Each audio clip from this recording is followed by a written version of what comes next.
Boa noite a todos. Vocês deem um desconto em Denise, porque irmão é assim, muito apaixonado um pelo outro, aí faz essas rasgações de cedo. Desse jeito. Né? Gente, o tema de hoje é meu dever lhe respeitar, tem a ver com o fato de que nós temos, inquestionavelmente, enquanto civilização, ampliado a capacidade de convivência com a diferença. Não há como negar isso. Se nós compararmos como nós vivíamos ou nos relacionávamos com outro há 100 anos atrás, há 200 anos atrás, é claro que não há como negar que a gente avançou. É claro que a visão que se tinha da diferença, por exemplo, quando os europeus chegaram aqui, era de dizimar todo aquele que não fosse igual a mim, que não cresce igual a mim. Mas nós sabemos que o processo evolutivo ele não se dá de uma forma linear. Nem na nossa vida, porque a gente vive tentando muitas vezes uma única questão avançar e a gente vai e volta, vai e volta. Tem hora que a gente perde a paciência com a gente mesmo, quando a gente pensa assim, não, eu consegui identificar tal deficiência, eu consegui criar certas circunstâncias ou certos anteparos emocionais para conseguir passar essa fase. E de repente a gente pensa que está tudo ok, uma situação ou outra oferece aquela velha questão e a gente cai de novo. Para que a gente pense assim, como é difícil mudar e por isso mesmo como a gente não tem como julgar as pessoas que são diferentes de nós mesmos. Se isso acontece com a gente, enquanto individualidade, no contexto da família, isso também acontece na humanidade enquanto conjunto de seres humanos encarnados. Nós sabemos, e aí muitos historiadores não sabem, porque não contam com essa perspectiva como possibilidade, que no processo de regeneração da Terra, pelo qual nós estamos passando, e todos os religiosos identificam, cada um dá um nome, Apocalipse, acham que é o fim do mundo. Outros dizem, é uma mudança de era, a nova era, saímos da era de peixes para a de aquários, os esotéricos e os místicos, os hindus dizendo que a gente está saindo da idade do ferro para a idade do ouro. E como todos esses processos de mudança de fase, há um momento de criticidade, um momento de confusão. Mas, do ponto de vista da história humana, que leva em consideração apenas o que materialmente nos é dado, eles não conseguem entender, por exemplo, como é que a gente pode identificar certos recuos civilizatórios tão gritantes, como tem acontecido em alguns lugares da Terra, que nos têm chegado como cenas extremamente deploráveis e lamentáveis, como, por exemplo, tem acontecido com o Estado Islâmico e toda aquela barbárie que eles têm praticado naquela região. Isso fica claro para nós o seguinte, que uma coisa é como nós ocidentais imaginando um Oriente Médio, imaginamos o Oriente Médio, outra coisa é chegar lá, intervir e ver o que é que acontece. Como aqueles grupos que têm um nível de rivalidade étnica muito alta, às vezes, sem uma ordenação com mais força, terminam indo para o encontro de lutas tribais. E isso aconteceu em vários países, aconteceu no Afeganistão, aconteceu no Iraque, está acontecendo agora, nesse país que está conflagrado em guerra, mandando levas de pessoas para a Europa, mas isso é só um sintoma da dificuldade que nós temos de lidar com o outro. É um sintoma que mostra, por exemplo, uma Europa que passou por várias tragédias em seu solo, pela incapacidade de conviver com as diferenças e que agora se fecha de forma indiferente à dor daqueles que buscam alguma possibilidade de encontrar salvação para suas vidas, de fato, já que ficando onde estão podem realmente morrer, serem trucidados, como tem acontecido para os que continuam nessa região conflagrada em guerra. Mas o desrespeito, ele não é só identificado nessa situação de conflito étnico e histórico que a gente tem visto agora no Oriente Médio, mas também no nosso cotidiano. A dificuldade que a gente tem de lidar com as pessoas que pensam diferente de nós, que agem diferente da gente, que têm uma crença diferente da nossa, que têm uma condição cultural diferente da nossa, social ou sexual. Enfim, nós temos uma profunda dificuldade de estabelecer o padrão de fraternidade, que é o objetivo-alvo da humanidade, desde que o governador celeste nos permitiu vir aqui nessa escola de aprendizes para continuarmos o nosso processo evolutivo. Num momento como esse, de transição, de profundas transformações, é dada a oportunidade de todos os espíritos que aqui passaram ter uma possibilidade de voltar aqui para tentar acertar. E é por isso que muitas vezes nós percebemos que mesmo pessoas que estão dentro de uma civilização, que nascem num país com o mínimo de civilidade, mas que continua com um psiquismo ainda tribal, da época que estagiavam nesse psiquismo, ainda no conflito, mesmo que não tenha uma luta étnica para travar, mesmo que não tenha uma luta religiosa para travar, eles criam um motivo fútil para travar uma luta pela diferença. E é isso que alimenta, por exemplo, líderes de torcida, por exemplo, da Gaviões da Fiel, do Corinthians, ou da Mancha Verde, do Palmeiras, marcar via redes sociais para se encontrar no metrô para se matar. Eles não estão dentro de um país conflagrado em guerra, totalmente desestruturado, mas mesmo assim, como eles ainda estagiam num psiquismo de conflito, de incapacidade de fato de conviver com quem é diferente dele, basta um pequeno movimento de diferença para justificar a minha vontade de destruir o outro. Porque nesse caso, ainda há um atraso tão grande do plano evolutivo pessoal que é preciso se unir para destruir o que é diferente. Eles não estão aglutinados por um tipo de fraternidade, por um tipo de amor, por um tipo de sintonia cultural. Eles estão unidos na vontade de destruir e na vontade de matar. E é óbvio que a temperatura da violência, ela aumenta. E como a mídia exacerba isso, a sensação de caos aumenta em todos nós. Mas nós não estamos aqui para fazer uma análise da sociedade. Nós estamos aqui para fazer uma análise de nosso papel como ente dentro de uma sociedade nesse tempo no qual nós nos encontramos. E a grande pergunta é, como cada um de nós tem trabalhado as nossas dificuldades de conviver com as pessoas que são diferentes de nós? Que começa num ambiente, laboratório, por excelência, chamado lar. Nesse ambiente nós já temos o grande experimento da diferença. Irmãos completamente diferentes uns dos outros, criados pelo mesmo pai, pela mesma mãe, mas que se manifestam de uma forma única e que geralmente termina sendo motivo, por exemplo, de muitas análises psicológicas sobre como a personalidade se constrói, até que ponto ela é genética, ou até que ponto ela é social, ou é cultural, ou é criacional da família onde o indivíduo nasceu. Mas eles não conseguem explicar porque quando chega gêmeos, eles são diferentes na personalidade. E mesmo que sejam chipófagos, nasçam colados sem possibilidade de descolamento, eles têm personalidades completamente diferentes. O que descartaria apenas o ambiente, a genética, a sociedade e a cultura como evento formatador da personalidade. De modo que hoje as pesquisas todas, e que foram quantificadas por vários métodos estatísticos, chegaram à conclusão de que 49% da personalidade humana ela é explicada por questões de ordem genética, se você é homem ou se é mulher, se você tem um nível de social mais alto ou menos, se você tem ou mais cultura, na família onde você nasceu, o país onde você nasceu, a religião onde você nasceu, todas essas variáveis e outras tantas, elas vão influenciar para a formatação de 49% da personalidade. Hoje, todos os pesquisadores nesse campo dizem o seguinte, que 51% da personalidade estão numa variável não identificada. É um nome bonito, que a gente chama de reencarnação, mas eles não admitem. Mas pelo menos eles encontraram o limite. Porque a ciência ela não tem vontade de negar Deus. A ciência tem vontade de buscar a verdade. Então chegou no limite. Se eu explico a materialidade de 49% da personalidade e o 51% é uma variável não identificada, não é de um dia para outro que eles vão admitir a possibilidade de uma pré-existência do ser.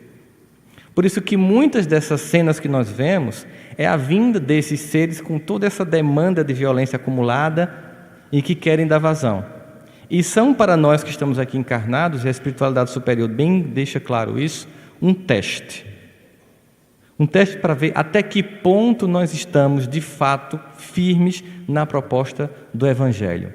Porque se nós estivermos naquela situação ainda, não sei se vou, se fico, é muito fácil nós termos uma tendência de sermos tragados pelo movimento da massa, do comportamento coletivo, de desespero, de desesperança, de angústia, de medo, de sensação de que nada vai avançar e de que estamos entrando na rota do caos. Na verdade, estamos na crise profunda da transição humana e essa crise ela ainda está acontecendo e provavelmente teremos capítulos ainda bem mais complexos que exigirá de nós redobrar as esperanças e não somente olhar a cena, mas participar para a transformação do mundo novo. Nessa perspectiva, e pensando na incapacidade de respeitar o outro como uma das muitas questões que nós temos que trabalhar na nossa alma, porque tem a ver com o que no Evangelho segundo o Espiritismo vai chamar de uma das chagas da humanidade, as duas que eles dizem, o orgulho e o egoísmo. No final, a grande questão do não respeito à diferença vai voltar para as duas questões básicas do orgulho e do egoísmo. Mas só pensando nele de forma isolada, essa incapacidade de contemplar a alteridade, a diferença, o outro em sua manifestação de particularidade, Sêneca, ele dizia para a gente que nós deveríamos procurar a satisfação de ver morrer os nossos vícios antes de nós mesmos. Porque, na verdade, nós encarnamos para construir dentro de nós uma vida melhor, uma personalidade mais capaz e que a gente possa avançar. Dalai Lama, ele diz assim que ele preconiza a ideia de 3 R's, que nós temos que lembrar de ter respeito por si próprio, porque quem não se respeita não tem capacidade nenhuma de respeitar o outro. Há sempre uma demanda de exagero, ou na agressão, ou no pedido de socorro, porque, na verdade, não se olhou para si com um olhar de misericórdia, de amor e de respeito. Em seguida, respeitar o próximo, e a gente está vendo todo aquele sentimento de eu preciso ter um sentimento por mim, e depois que experimento em mim é que eu tenho condição de sentir pelos outros. E, finalmente, responsabilidade por nossas ações. Seriam os 3 R's. Respeitando a mim, respeitando o próximo, eu vou ter responsabilidade sobre as minhas ações para comigo mesmo, que eu posso provocar de mal a mim mesmo, e o que eu posso te provocar de mal na convivência com os demais.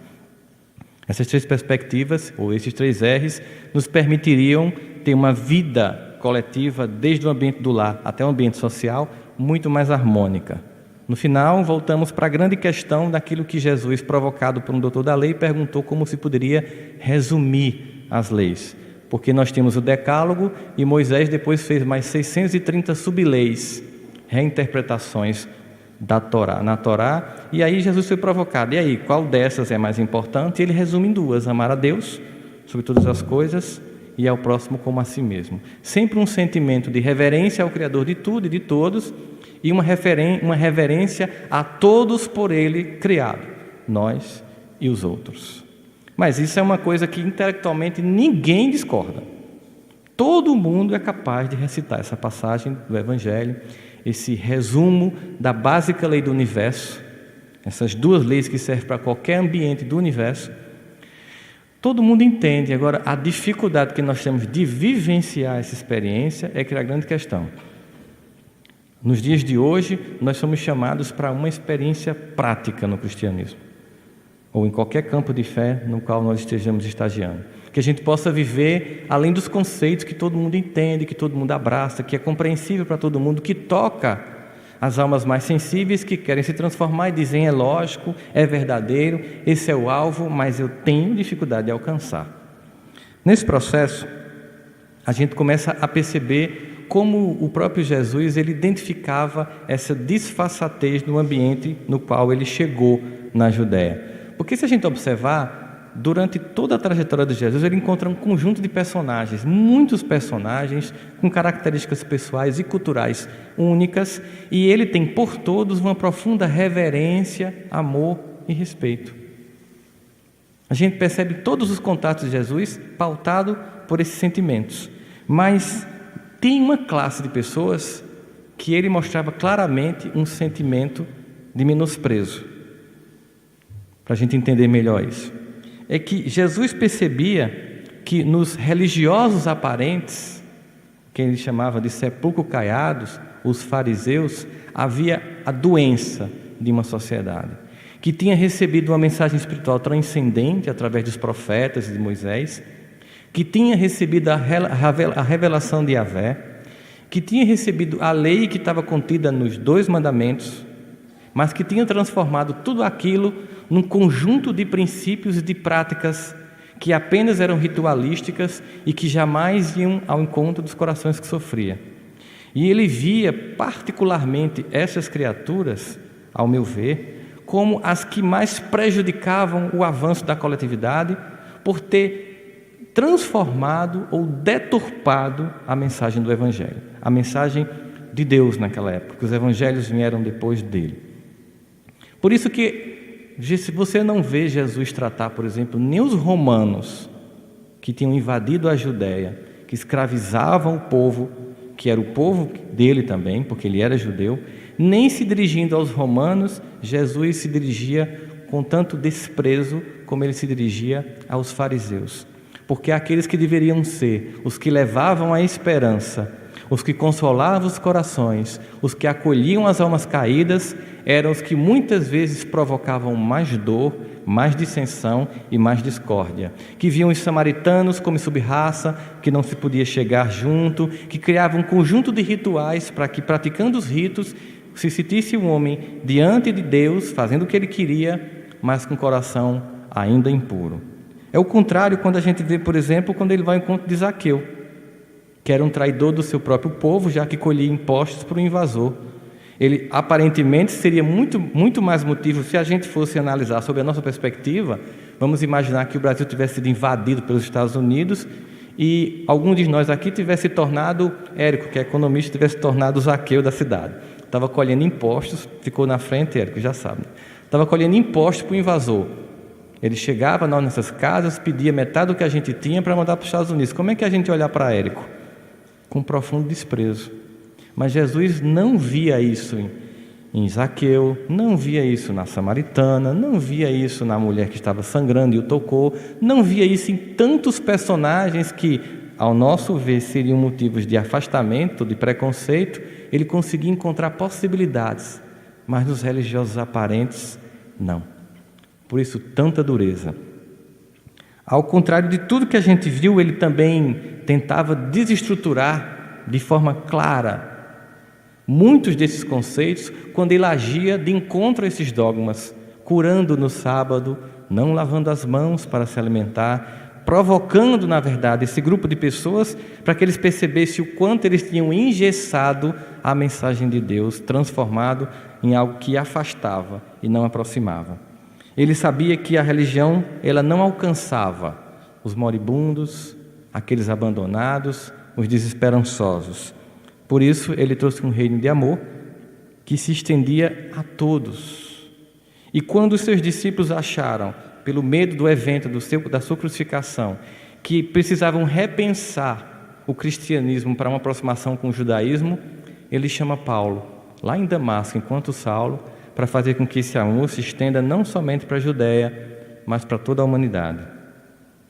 Hoje nós temos visto um bando de representantes de Deus, em todas as expressões de fé, que se dizem donos da verdade e que de forma covarde escolhem grupos que não agem como eles pensam e que deveriam se agir, que não vivem a vida sexual como eles imaginam que se deveria viver, que não cultuam Deus da forma como eles gostariam de cultuar e hoje usam de forma nefasta o poder político para tentar se impor às minorias, sejam sexuais, sejam étnicas, sejam religiosas. E isso acontece hoje no Brasil.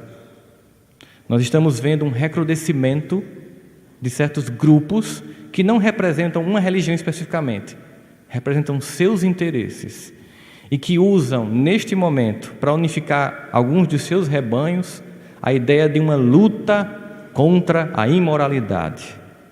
E, mais uma vez, ao invés de serem elementos da concórdia, da unidade, da fraternidade, se tornam os fariseus dos dias de hoje, acusando, apedrejando quem pensa, quem age e quem cultua Deus de forma diferente de si. E é importante que a gente tenha isso em mente, porque nós não podemos assistir a tudo que acontece inertemente, como se em algum momento, se não tomarmos medidas em relação a isso, como se em algum momento isso não fosse um dia nos atingir. Nesse momento eu lembro da história de um homem que estava em seu país, lendo o jornal, e ouviu dizer que o país vizinho estava em guerra. Mas ele estava muito tranquilo, porque era no país vizinho. Certamente nada aconteceria no seu país. Ele continuou a vida dele muito tranquilamente.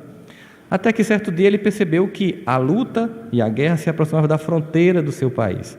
Mas é como se a fronteira fosse a Colômbia, ele morasse aqui em Campinas, ele pensasse, ainda tem toda a Amazônia, a região norte todinha, essa guerra não chega aqui nunca. Até que ele viu, depois de um tempo, que a guerra tinha entrado no seu país. Mas ele achou, está muito longe da minha casa. Até que um dia, as pessoas entraram na sua casa, agrediram sua família, mataram os seus, e ele se perguntou, por que ninguém veio me socorrer? Se nós olharmos essas cenas de desrespeito que acontecem hoje no Brasil, apenas como algo que quem vai resolver é a justiça, e não agirmos como cidadãos que somos, para reverter esse processo, para clamar por justiça, para representar judicialmente certos grupos, um dia nós podemos também ser vítimas disso. Certamente nós não somos vítimas diretas porque não representamos aquilo que há de mais exótico na experiência religiosa, como, por exemplo, é assim que se vê muitos dos nossos irmãos de tradição afrodescendente, que usam roupas ou rituais que os tornam vítimas mais fáceis por sua condição de raça ou financeira. Certamente os que são adeptos desse que é o grupamento que só para os judeus perde em termos de desenvolvimento intelectual e financeiro, que são os espíritas, não seriam atingidos. Não é assim que funciona. Se nós ficarmos indiferentes ao desrespeito, se nós ficarmos indiferentes à intolerância, ela um dia poderá nos atingir. E nós não podemos fazer isso não só pelo sentimento egoístico de imaginar nós não vamos ser atingidos. Nós temos que agir para proteger os grupamentos minoritários e desprotegidos. Nós temos que agir, nós temos que influir, nós temos que denunciar, nós temos que falar, para não parecer que é uma coisa que não diz respeito a nós. Diz respeito a nós, porque qualquer ser humano que é agredido por não poder se manifestar, seja sexualmente, culturalmente, religiosamente ou etnicamente, como ele assim pode, e se ele é desrespeitado, e nós calamos, nós nos omitimos. E nós também nos desrespeitamos porque fazemos parte da raça humana. Somos todos irmãos. A gente percebe muito isso porque enquanto muitos desses fariseus dos dias de hoje discutem dogmas, formalismos, às vezes se perde tempo demais com coisas questiúnculas. Dentro do próprio movimento espírita, se o passo é mais assim, se é mais assim, se é mais assim, o que importa é como socorrer, como chegar junto. Não se sente numa espírita porque ele mexe muito a mão. Eu estou trazendo essa discussão para nós, para perceber que nós devemos ter análise crítica também sobre a nossa conduta, ou a possibilidade também do nosso farisaísmo, enquanto um grupo que busca seguir o Evangelho também, nós podemos incorrer nos mesmos erros. Eu estava conversando com uma pessoa do movimento espírita, e ela falando que estava indo para um encontro que vai ter nos Estados Unidos, são 10 mil pessoas, o Dalai Lama vai estar lá, e que era muito importante ir, porque nós temos que pregar a convivência com a diferença, o respeito aos outros, a fraternidade. Eu disse, eu acho realmente que isso é muito importante. Falei que em Campina Grande nós tínhamos o MIEP e tínhamos um encontro, chamado Encontro para a Nova Consciência, que tentava, Denise, fazer essa busca também de encontro da diferença. E depois que ele falou que iria representar o movimento espírita, eu falei assim, pois é, eu me pergunto o seguinte, como nós podemos ter tanta capacidade de dialogar com religiões diferentes e às vezes no próprio movimento espírita não dialogamos com o centro espírita que tem uma luz que é de outra cor? É um contrassenso. Nos afastamos apenas por um detalhe, ao invés de estarmos juntos, por tudo o mais que somos iguais. E assim no campo da fé e das experiências de fé na humanidade, por causa de questiúnculas teológicas, ou de dogmas, ou de ritos, que representam às vezes 2% da expressão da fé, nós deixamos de conviver com 98% de coincidência de valores que nos unem em torno de causas maiores. Isso vale para a nossa vida familiar, porque às vezes nós discordamos de alguém por uma questão pequena, travamos uma guerra por questões mínimas e esquecemos que somos da mesma família, irmãos de sangue, estamos no mesmo ambiente, temos os mesmos pais, às vezes temos a mesma percepção de realidade e de fé, mas por causa de um problema, de uma forma de ver o mundo, nós entramos em conflito. Isso é fácil de lembrar porque vocês lembram que as últimas 2 campanhas políticas aqui em Campina Grande criou um tipo de paixão patológica que parecia de cidade de 3 mil habitantes. Famílias brigando por homens que nem sabem que essas pessoas existem, vestindo cores com uma força e um vigor como se representasse a sua própria etnia. Veja como nosso psiquismo é frágil. Basta um estímulo para a gente reproduzir todo o padrão anterior, de conflito, de discórdia. De qualquer forma, era sempre mais tranquilo quando eu via aquelas moças que ficam com aquelas bandeiras, nos giradouros, nas esquinas, cada uma com a cor de um candidato, olhando uma para a outra assim, quase como inimigas. É que eu lembro que, graças a Deus, que no passado aquilo eram lanças, que eram arrojadas e empurradas no coração do outro. E hoje é só uma representação de como a gente já foi mais rude, de como a gente já foi mais destruidor e mais beligerante. Mas se der estímulo, volta tudo. Por isso que nós temos que estar num combate constante, tanto em nós como na sociedade, tanto no desenvolvimento de nossas virtudes, como no desenvolvimento de um pacto ético-social mais respeitoso. Portanto, enquanto se discute essas coisas pequenas, questões teológicas, milhares continuam com fome, milhões se sentem culpados, se deprimem, tentam se matar, milhões e milhares de pessoas se suicidam. Nos Estados Unidos, por exemplo, um estudo recente que saiu mostrou que 781 soldados morreram nessas invasões, mas mais de 1.900 se suicidaram. E outros, que não são contabilizados, morreram viciados em drogas, em álcool. É como se de morte mesmo matada, como a gente diz aqui, de morte matada, morresse lá 781 soldados e, como consequência da destruição do outro, o psicológico efeito que isso provocou neles fez com que mais de 5.000 se matassem, direta ou indiretamente. Para ver como há uma repercussão nessa escolha. Temos ainda famílias destruídas pelo egoísmo de alguns e pela ilusão de outros que acham que a melhor saída em busca da felicidade às vezes é sair de uma relação. Nós vemos em todos os cantos o desespero, a infantilidade, a angústia. Enquanto muitos discutem questões teológicas, milhões de almas deixam de ser socorridas. Por isso, nós poderíamos nos fazer uma pergunta bem cômoda. Será que hoje, na parábola do samaritano, nós seríamos o samaritano ou o sacerdote e o levita da indiferença? Quantas vezes nós somos indiferentes? Aquele que caído moralmente, em situação difícil, seja qual for, mas que não tinha nada a ver com a gente, eu não podia fazer nada, eu estava muito ocupado, eu estava muito apressado, eu tinha compromissos a cumprir, eu tinha que ir ao centro, eu tinha que abrir a reunião, enfim.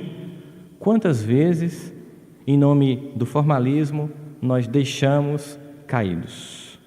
E essa pergunta tem que ser feita porque é uma pergunta que nos move, para que a gente não caia no mesmo erro, porque a forma como esses defeitos, eles criam contornos de parecer diferente para nos enganar, são muitas. A criatividade que a nossa própria mente faz produzir desculpismos para que a gente faça a mesma coisa de uma forma diferente, achando que está fazendo uma outra coisa como sendo virtude, é muito comum. Portanto, nós temos que nos perguntar: quantas vezes eu fui o fariseu e não o samaritano? Quantas vezes eu tenho sido o fariseu e não o samaritano? Quantas vezes a minha agenda tem deixado de me permitir atender a tantos que buscam? E quando eu cair, como eu quero que perto de mim se aproximem? Para me acusar, ou para passar de lado, ou para me socorrer? E aí, a lei é muito clara. Aquilo que nós plantarmos, certamente nós iremos colher. E André Luiz diz: todo aquele que opere e coopere de espírito voltado para Deus deverá aguardar sempre o melhor. E isso não é promessa de amizade, é lei. É interessante ele dizer isso. Todo aquele que opere e coopere de espírito voltado para Deus deverá aguardar sempre o melhor.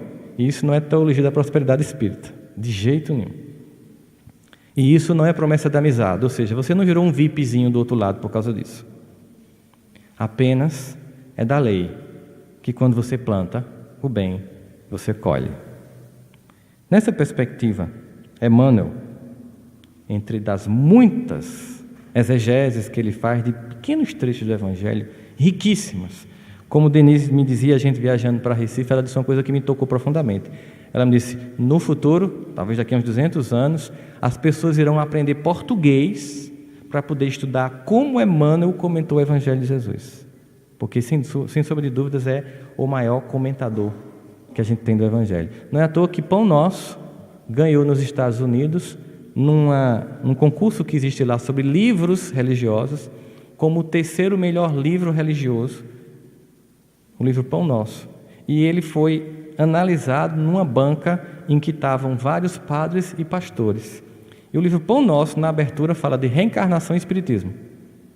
Mesmo assim, quando eles analisaram aquilo que Emmanuel conseguia extrair de uma pequena passagem do Evangelho, que às vezes nos assusta. Quando a gente está fazendo aquele Evangelho em casa bem despretensioso, abre ali pão nosso, vinha de luz, sabe? Aí um trecho, ele, capacidade de síntese e de profundidade que ele tem sobre a análise, dá uma sensação assim de, cara, esse cara é o cara. É a sensação que eu fico toda vez.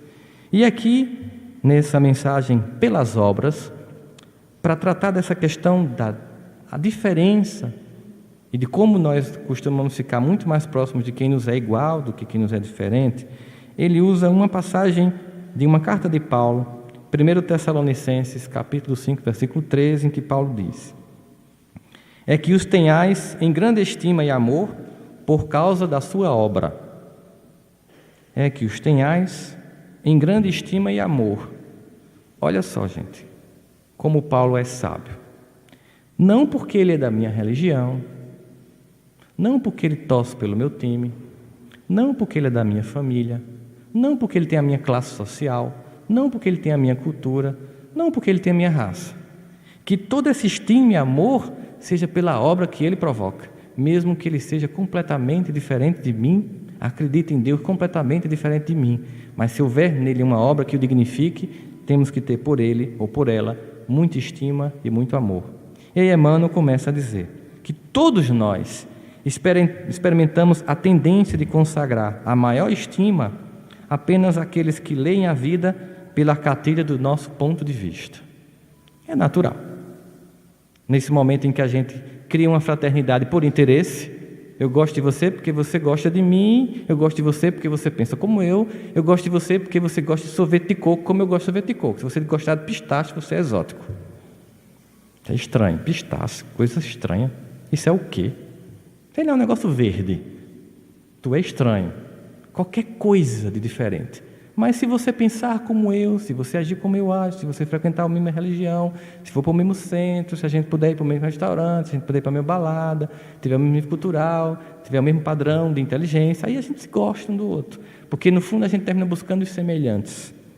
Nosso devotamento é sempre caloroso para quantos nos esposam os modos de ver, os hábitos enraizados e os princípios sociais. Ele já começa a dar umas cutucadas. Hábitos enraizados.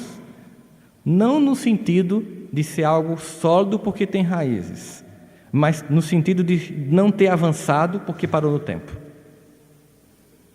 Então, certos hábitos nossos são enraizados. E é engraçado porque a própria ciência neurológica hoje trabalha muito a ideia do quanto o hábito provoca envelhecimento. Aquilo que mais nós tememos, que é a aproximação do alemão, Alzheimer, por exemplo, ela é provocada pela repetição de comportamento. Quanto mais as pessoas repetem comportamento, mais envelhecem o cérebro rapidamente. Sentar na mesma cadeira, na mesma posição, para ver o mesmo programa de TV, na mesma cadeira da mesa, pedir sempre o mesmo sabor de pizza e sempre para o mesmo lugar e conversar com as mesmas pessoas, representa um profundo envelhecimento neurológico. Todo movimento contrário ao padrão, em que eu me desafio constantemente, representa a criação de novas sinapses neurológicas para criar novos circuitos de resposta ao novo que se me apresenta. Quando alguém concorda comigo, não há nenhum esforço intelectual, eu apenas faço, é mesmo. Quando alguém discorda de mim, provoca em mim a possibilidade de repensar todos os meus conceitos, reler tudo o que eu sei para dar uma nova resposta que eu nunca tinha dado antes para aquilo que me apresentou como algo desafiador e novo. Portanto, de fato, quem mais me acrescenta é quem de mim discorda, e não quem comigo concorda. Quem comigo concorda apenas me deixa naquilo que a gente chama de zona de conforto, que apesar desse nome, é extremamente desconfortável para o avanço do ser, seja do ponto de vista neurológico, seja do ponto de vista moral, seja do ponto de vista espiritual. São as pessoas que nos instigam a pensar diferente, que nos fazem avançar. O professor que nós gostamos é aquele que conta piada e não dá o conteúdo. O professor que às vezes nós detestamos é aquele que força todo o conteúdo, que no final vai fazer a diferença na nossa vida quando a gente consegue passar no concurso. Porque quem nos ajudou não foi o que contou piada, foi o que forçou a barra. E a gente vai vendo que ao longo da vida, em várias experiências, aquele que nos instiga, aquele que traz o novo, aquele que nos obriga a experimentar, nos acrescenta. Mesmo assim, nós temos uma tendência, e Emmanuel deixa muito claro isso, de ficar sempre junto, sempre ouvindo, sempre numa concordância com as pessoas. Se é que a gente escuta quem pensa igual a gente, porque nos dias de hoje, com o WhatsApp, as pessoas elas não têm tempo nem de aprofundar o desenvolvimento de uma conversa, porque quando alguém emite opinião e você está tentando emitir outra, umas 15 pessoas opinaram e ninguém chega a conclusão nenhuma, porque não dá tempo de ler a timeline. E por causa disso, eu conversava com Denise e ela confirmou que na experiência dela isso tinha acontecido. Muitos jovens no mundo não têm conseguido desenvolver textos de 2 laudas, não é, Denise? De 2 laudas, na universidade, com profundidade e coerência, pela superficialidade das conversas truncadas das redes sociais. Mas não é o tema de hoje, eu não vou nos deprimir. Todavia, Emmanuel continua, nem sempre, e aí ele começa a deixar bem claro isso, a provocação que ele nos faz. Todavia, nem sempre nossas interpretações são as melhores. Porque nós temos nossos limites, muitos limites. A possibilidade da minha visão estar turva é muito alta.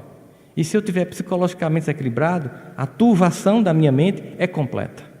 Nada do que eu vejo corresponde à realidade do que é, mas à realidade do que eu imagino que seja. Por mais que o mundo seja colorido, eu vou vê-lo cinza. E se eu criar uma lente que vê tudo laranja, eu só vou ver essa cor. E assim funciona essas preconcepções, o que chamamos de preconceitos. É claro que ter preconcepções sobre as coisas nos ajudam. Se todo dia eu tivesse que lembrar como se dirige um carro, eu iria gastar muita energia só para uma coisa como essa, que depois fica automática. Se por um lado os automatismos e as preconcepções nos ajudam a orientar um cotidiano de ações, por outro lado, o enrijecimento que ela nos provoca nos impede de avançar. Então, é a velha dialética que está operando em várias situações da vida. Algumas coisas de fato têm que se automatizar, mas outras têm que avançar. Basicamente, o que tem que se automatizar são comportamentos. Andar, chegar em casa, trocar de roupa. Às vezes nós temos tanto automatismos que um dia a gente está indo para casa e alguém faz assim: por favor, antes de vir, passe no supermercado e traga o pão. E o que é que a gente faz às vezes? Vai para casa direto. Ou então, já aconteceu de um dia, eu comigo mesmo, depois dos 40 tudo começa a acontecer. Eu acordei num domingo, 5h30 da manhã, que é a hora que eu acordo naturalmente, tomei café e minha esposa olhando para mim de forma estranha, mas não falou nada.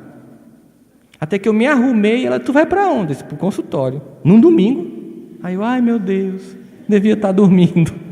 Me acordei, agora eu perdi o sono. O automatismo. Quantas vezes, por exemplo, porque meu consultório é na Prata, eu às vezes ia para algum canto e parava lá na frente. Meu Deus, começou, Jesus. Estou voltando. Começou a desconexão. Esses automatismos, eles são importantes enquanto comportamento, mas conduta moral exige renovação constante, exige avanço. Enxergar o outro além do que ele apresenta para a gente, na profundidade com que Jesus envia as pessoas que todos viam como degradadas, é aquilo que nos faz alcançar o coração de quem está caído. Se o preconceito me turva, eu não me aproximo. Ele diz: nem sempre nossas interpretações são as melhores, nossos costumes são os mais nobres e as nossas diretrizes as mais elogiáveis. Claro, nós temos que pensar o seguinte: se existe um plano evolutivo e vários graus de evolução, se você acha que você está no topo da pirâmide evolutiva, você está muito mais candidato a uma consulta psiquiátrica do que a angelitude. Se você tem o mínimo de bom senso, você há de imaginar o seguinte: existe muita gente melhor que eu em tudo.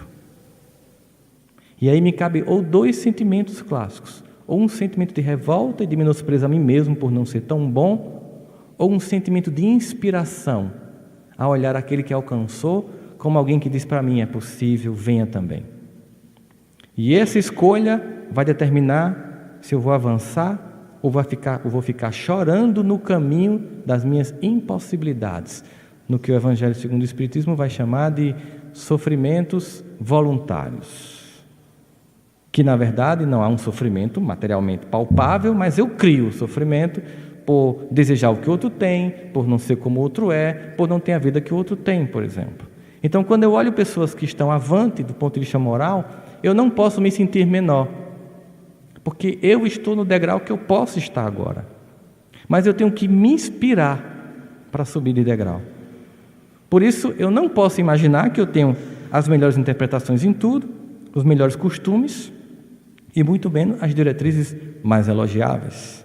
Porque no plano da evolução tem muito degrau ainda a subir. E ele continua. Daí procede os impositivos da desintegração da concha do nosso egoísmo. Ele coloca a ideia de uma concha, porque a gente se fecha. Feito uma tartaruga que quando você bate, ela puxa, tudo fica lá dentro, fechadinha, num ambiente mais duro, que permite sobreviver a uma coisa mais rígida, a uma tentativa de mudança maior. Então, destruir essa concha do egoísmo, a gente volta para o que o Evangelho fala. Orgulho e egoísmo, as duas chagas da humanidade. Nesse processo, nós precisamos nos dedicarmos à amizade e ao respeito aos companheiros, não pela servidão afetiva com que se ligam ao nosso roteiro pessoal, ou seja, dedicar amor só quem nos gosta, só aquele que é bom para a gente, quem pensa como a gente, é o desafio do amar ao vosso inimigo. Isso aqui é toda uma descrição trajetória psicológica do amar ao inimigo, mas pela fidelidade com que se norteiam em favor do bem comum. Às vezes, e essa percepção é importante, tem pessoas que nós percebemos muita conduta equivocada, mas ninguém é uma única coisa. Essa visão infantil e maniqueísta de que ou todo mundo é ruim ou todo mundo é bom, ou a pessoa é ruim ou a pessoa é boa, não opera num plano de evolução, em que na nossa personalidade tem pontos de luz e pontos de sombra. No outro também tem pontos de luz e pontos de sombra. Quando é que você não consegue ficar bem com ninguém? Quando você só consegue sintonizar a sombra do outro, porque você não consegue enxergar a sua luz. Quando você não consegue enxergar a sua luz, invariavelmente você não enxerga a luz do outro. Então, de quem você se aproxima, no seu ambiente de sombra, você só vê a sombra. E todo mundo tem sombra. E aí você diz, eu não gosto de Denise. Poxa, mas eu gosto. Porque eu tenho uma sintonia e consigo ver a luz dela e o outro só está vendo a sombra. Se você está nesse tipo de vibração, você não vai ficar com ninguém. Porque na impossibilidade de ver a sua própria luz, de se respeitar, o primeiro respeito a si mesmo, respeitar o outro e se responsabilizar sobre ações, como diz o Dalai Lama, nesse momento em que eu não me amo, eu não vou amar ninguém. No momento em que eu não me ilumino, eu não vou ver luz em ninguém. E vou encontrar o que todo mundo tem, e tem mesmo, sombras. E porque eu só enxergo isso, eu acuso todos. Ninguém me ajuda. Esse processo implica então dizer que só tem uma forma de resgate, voltando para mim mesmo e sendo o primeiro a me socorrer. E só depois que eu me levanto é que as pessoas começam a me enxergar. Porque enquanto eu estou no chão, vão passar direto, porque também todos têm muitas angústias. Nesse processo, a gente vai vendo o que ele vai nos colocando aqui como possibilidade. Nós temos que ter reverência, respeito e amizade por todos aqueles que operam na causa do bem, mesmo que não seja dentro do meu espectro de percepção de realidade de fé, ou de cultura, ou de raça. Não importa. É quando você, por exemplo, olha Zilda Arnes, que criou aquele trabalho inteiro para combate à desnutrição infantil, que viveu servindo ao Evangelho e que morreu no terremoto do Haiti servindo ao Evangelho. Ela é espírita? Não, era católica. Deixou de ser uma grande servidora do Evangelho? De jeito nenhum. Quantas pessoas, às vezes nem professando uma fé, são um exemplo da dignidade humana? Enquanto que muitos que gritam e professam, apenas fazem isso. Gritam e professam, e não agem. E não têm uma conduta exemplar. E Emmanuel continua. Busquemos as criaturas, acima de tudo, pelas obras com que beneficiam o tempo e o espaço em que nos movimentamos. Ou seja, Pessoas que têm responsabilidade e agem para a mudança, para melhor, do tempo histórico no qual estão inseridos, e não ficam apenas olhando pela TV, e que se movimentam para a mudança de tudo isso. Pessoas que impactam a vida de uma coletividade, independente de ser pessoas que estão na nossa perspectiva de fé ou não, de crença ou não, mas que contribuem para o melhor, merecem nosso respeito e nossa solidariedade. E ele diz finalmente, porque um dia, nós compreenderemos que o melhor raramente, ele usa essa palavra muito claramente, o melhor raramente é aquele que concorda conosco. Isso é impactante, imagina. A maior parte das pessoas que gostam de mim, que concordam comigo, raramente são as pessoas que de fato vão me oferecer o melhor. Mas é sempre aquele, que concorda com o Senhor. Muito claro que ele está. Raramente quem concorda comigo me oferece o melhor. Mas sempre aquele que concorda com o Senhor me oferece o melhor. Colaborando com Ele, com o Senhor, na melhoria da vida, dentro e fora de nós. Num processo de reforma íntima e de reforma social. Não é apenas uma iluminação no astra, depois vai para a luz, não. É uma iluminação que desce ao charco para implantar a luz, sendo um soldado do Evangelho. Não importa se é do Gita, do Alcorão, não importa se é do Evangelho, da Torá ou das Sutras, mas um ser que, reformando-se, iluminando-se, respeitando-se, amando-se, consegue sair da concha do egoísmo, como diz Emmanuel, age na transformação de si e do mundo. São pessoas que merecem reverência e respeito. Billy Graham é um dos mais amados pastores americanos. Tem uma obra de análise do Evangelho brilhante. Realmente, muitos livros dele são tocantes. E ele teve a oportunidade de conversar durante 15 minutos com o Dalai Lama. E a intenção dele era a intenção de quem acreditava que ele tinha a verdade e o Dalai Lama não tinha, era de converter o Dalai Lama ao cristianismo. E ele ouviu uma resposta do Dalai Lama que ele mesmo se impactou e trouxe para o meio cristão como um questionamento, incômodo para nós. Ao final dos 15 minutos, o Dalai Lama disse o seguinte para Billy Graham: eu tenho muita facilidade para crer no Jesus que vocês pregam, mas tenho muita dificuldade em crer no Jesus que vocês vivem. Serve para todos nós. Eu tenho muita facilidade para crer no Jesus que vocês pregam, mas eu tenho muita dificuldade em crer no Jesus que vocês vivem. Por isso que Francisco de Assis, em relação ao Evangelho, nos diz sempre: prega o Evangelho em todo o tempo, se necessário, mas só se necessário, use as palavras. Porque alguém pode achar que pregar o Evangelho é fazer uma palestra no Seja. Fazer uma palestra no Seja é chegar em casa, ler Emmanuel, ler o Evangelho, ler Joana, ler a Bíblia, sintetizar, chegar aqui e falar. Se você é um professor, como é o caso de Oscar, de Denise, de Érico, como a gente já vive fazendo isso, a gente apenas já tem essa vantagem de falar. Um monte de aluno que não quer escutar. Então a gente pega isso, pega esse contexto do Evangelho e traz aqui porque fala grande coisa. Nós vamos ganhar o Oscar por isso. Não. Nós precisamos, de fato, entender esse momento da vida em que nós somos solicitados a viver a experiência do Evangelho. Viver o Evangelho. E, quando necessário, falarmos do Evangelho. Nós não podemos ser indiferente a um conflito que se estabelece nesse país no campo da fé. Nós não podemos ser indiferentes ao desrespeito que alguns provocam à religião de outros. Nós não podemos viver de um Evangelho que apenas é um discurso, mas, sobretudo, que seja uma prática. E nós não necessitamos ter o dom da oratória para pregar o Evangelho, porque, às vezes, é muito mais fácil, no silêncio do gesto, pregar o Evangelho do que no discurso de 50 minutos. Que Deus nos abençoe hoje e sempre.